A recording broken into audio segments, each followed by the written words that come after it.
The forgotten worship of Yahweh.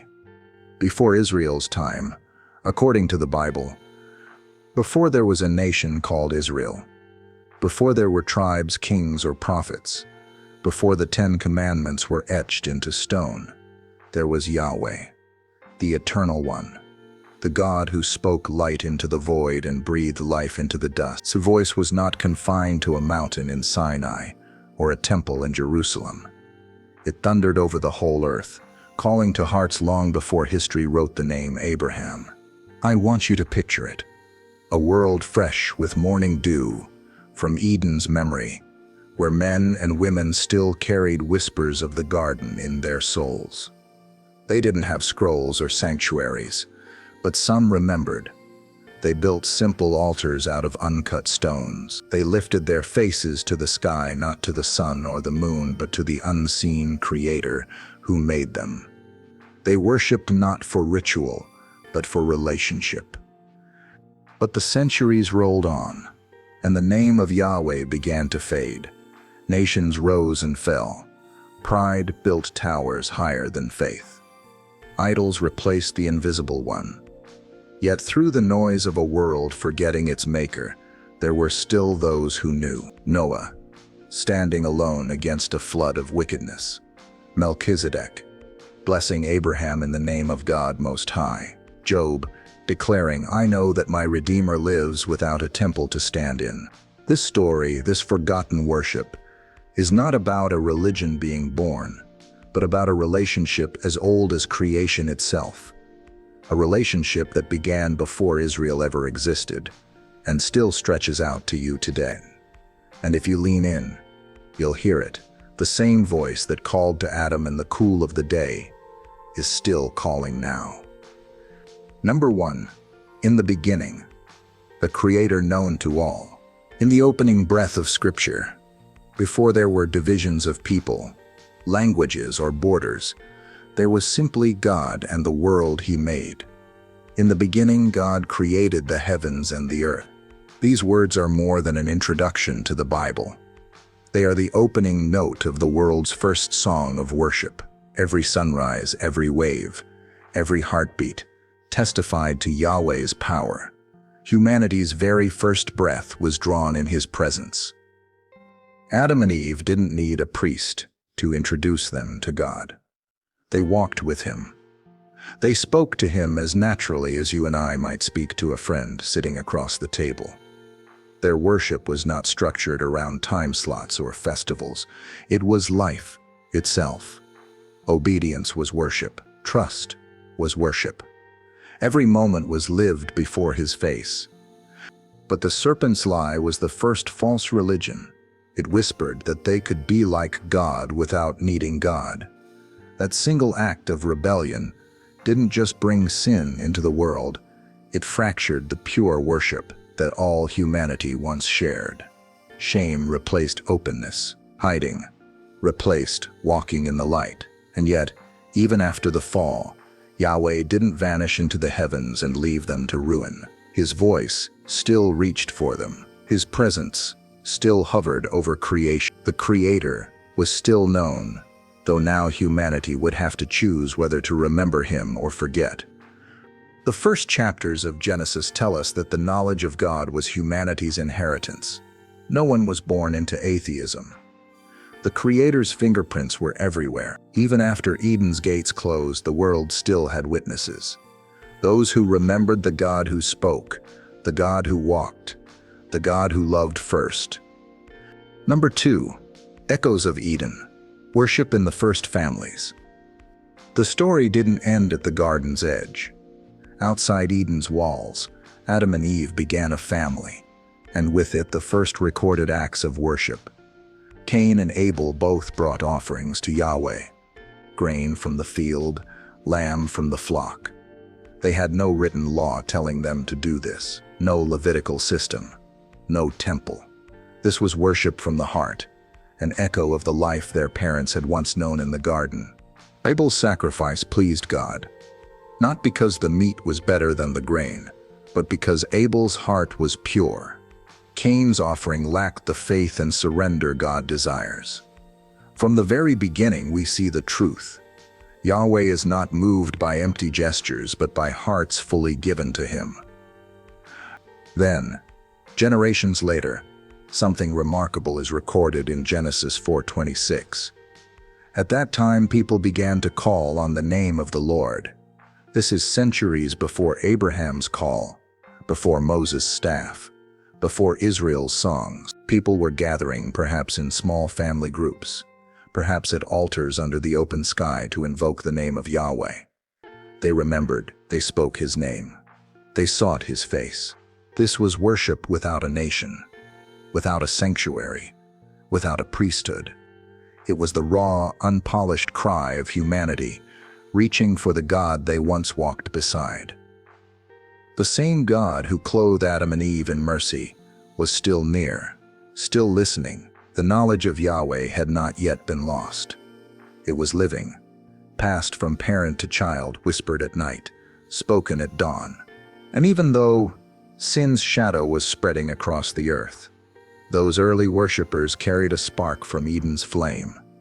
They are the proof that God's story with humanity began long before Israel's birth, and that his heart for worship has always been bigger than one people or one place. Number 3, the flood generation. A world that forgot, and one man who remembered. Time passed, and with it the knowledge of Yahweh faded in most hearts. The children of Adam multiplied, but so did corruption. Violence spread like a disease, and selfishness ruled the earth. The whispers of Eden grew faint under the roar of human pride. Genesis tells us that every inclination of the thoughts of the human heart was only evil all the time. Imagine that, every thought, every plan, bent away from God. It would be easy to think Yahweh had given up. But the God who shaped the first sunrise still saw one man who remembered him: Noah. While the world laughed at the idea of judgment, Noah built an ark in obedience to a God he had never seen. That obedience was worship. It was the same kind of trust Adam once gave before the fall, the same surrender Abel offered at the altar. Noah's hammer was as much an instrument of worship as any song or sacrifice. When the floodwaters came, Noah's faith became his salvation. And when the waters receded, the very first thing Noah did was not build a house or plant a field. It was to build an altar to Yahweh. Think about that. The earth was empty, his family alone, and yet his first priority was to acknowledge the God who had spared them. The smoke of that sacrifice rose into a sky scrubbed clean, and God made a covenant, not with one nation but with all creation. The rainbow was not for Israel alone. It was a promise to every living thing. Noah's worship was a declaration: even if the world forgets, I will remember. And in that act, we see that Yahweh's desire for worship did not wait for the law or the temple. It has always been about hearts that remember who he is, even when the world does not. Number 4. The nations and the forgotten name. After the flood, humanity began again. Families grew into clans, clans into tribes, tribes into nations. But with growth came pride. The knowledge of Yahweh was still present. Noah's children knew the truth. But it wasn't long before men began to seek their own glory. The Tower of Babel is more than a story about scattered languages. It's a story about the human heart. The people said, "Let us make a name for ourselves." That's the shift. Instead of calling on the name of Yahweh, they sought their own name. Worship turned inward, toward human achievement. The tower was not just a building, it was a monument to forgetting. When God scattered the nations, he also scattered the memory of his name. Across the earth, people filled the void with idols made of stone and wood, creating gods in their own image. Yet here and there, small embers of truth still burned. One of those embers shines in the figure of Melchizedek, king of Salem, priest of God Most High. He appears suddenly in Genesis 14, blessing Abraham in the name of Yahweh. He was not part of Abraham's family, nor Israel's line, because Israel did not yet exist. Yet he knew the Most High God. His worship was real, his priesthood legitimate, long before the Levitical order. This reminds us that Yahweh's reach was never limited to a single lineage. While nations chased after false gods, there were still men and women in far-off places who remembered the Creator. They are the quiet proof that God has always had witnesses among the nations, even when the majority turned away. Babel may have scattered language, but it could not silence the truth. Somewhere in the midst of temples to false gods, the name of Yahweh still echoed, waiting for the day it would rise again in power through his chosen people. Number 5. Abraham's encounter. Rediscovering the ancient God. When we first meet Abram in Genesis 12, he's living in Ur, a city filled with idols and man-made gods. The air around him would have been thick with the smell of offerings to false deities, the sound of prayers to lifeless statues. And yet, in the midst of this spiritual fog, a voice broke through, a voice older than the stars, a voice that had called to Adam in the garden, to Noah before the rain. It was Yahweh. Abram, go from your country, your people, and your father's household to the land I will show you. This was not the call to invent a new faith, but to return to the faith that had been forgotten. God was reintroducing himself, not as one among many, but as the one who had always been. Abram obeyed, and wherever he went, he built altars. In Shechem, in the hill country east of Bethel, near Hebron, these were not monuments to his journey, but markers of worship. Each altar was a declaration to the watching world. The God who made heaven and earth is here. When Yahweh promised to make Abram a great nation, it wasn't because he had never loved the nations before. It was because through Abram's descendants, he would remind the world of the relationship he had wanted with humanity since Eden. Abraham's faith was not just personal. It was a spark that would reignite the ancient flame of worship. Even before the law, before the covenant at Sinai, Abraham's life showed that God's desire was simple. Trust me, walk with me, and honor me. It was a return to the worship that had existed long before Israel's name was ever spoken. Number 6. Job, worship in the wilderness of pain. Far from Abraham's tents, perhaps even before his birth, there lived a man named Job. His story unfolds in a land called Uz, outside the borders of Israel, in a time when no temple stood and no priestly order mediated worship. Yet Job knew Yahweh, not in part, not as a distant rumor. He knew him deeply. Job's life was marked by reverence. He prayed for his children, offering sacrifices on their behalf in case they had sinned in their hearts. He honored God in his business, his relationships, and this was worship in its purest form, constant awareness of God's presence, even without a physical place of meeting. Then came the storm, loss upon loss, his livestock, his servants, his children, even his health. The man who had lived in blessing now sat in ashes, scraping his sores with broken pottery. And yet when the first wave of tragedy hit, his response was unforgettable.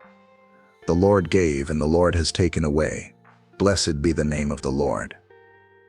That's worship, not because life is good, but because God is good.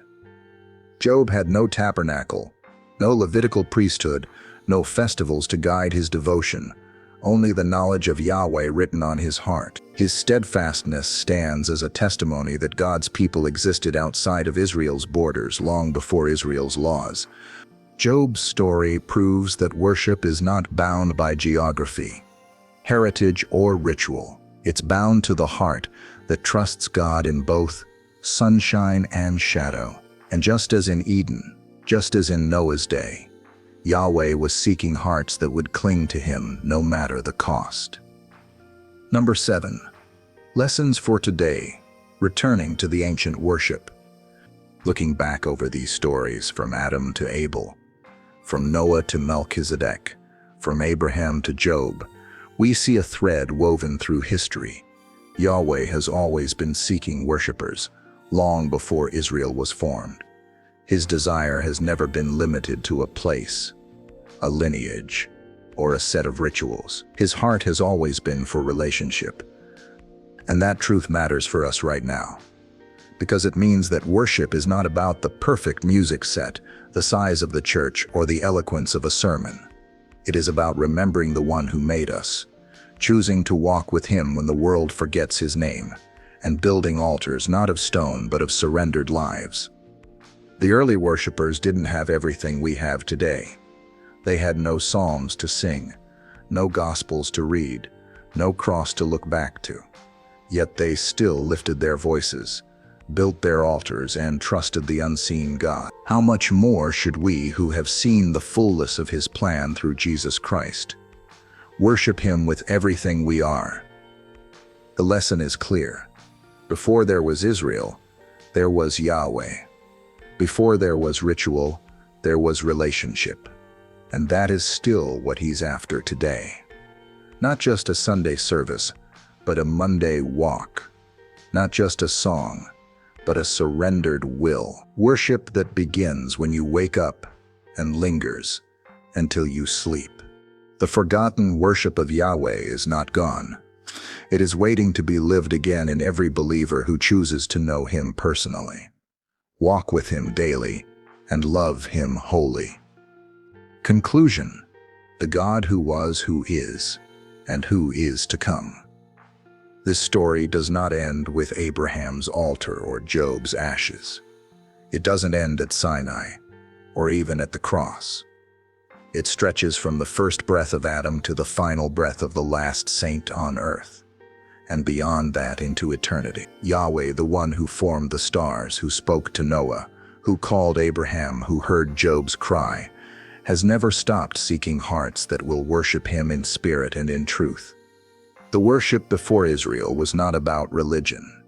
It was about recognition. Recognition that life itself is a gift from the Creator. Recognition that obedience is an act of love. Recognition that trust in the unseen is the truest offering we can bring. And now, through Christ, that same God has opened the way for all nations, all tribes, all tongues, to return to him. We are not invited into something new. We are being called back to something ancient, something eternal. The flame that burned in Abel's heart, in Noah's obedience, in Abraham's journey, in Job's perseverance, that same flame can burn in you. So let us not be people who only know the name of God on our lips. Let us be people who know him in our steps, in our choices, in our deepest desires. Let us return to the worship that existed before nations, before borders, before time divided us. Because the God who was in the beginning is still here, and the worship that began before Israel will never end. The question is, will you carry it forward? Will your life be the altar where Yahweh is remembered?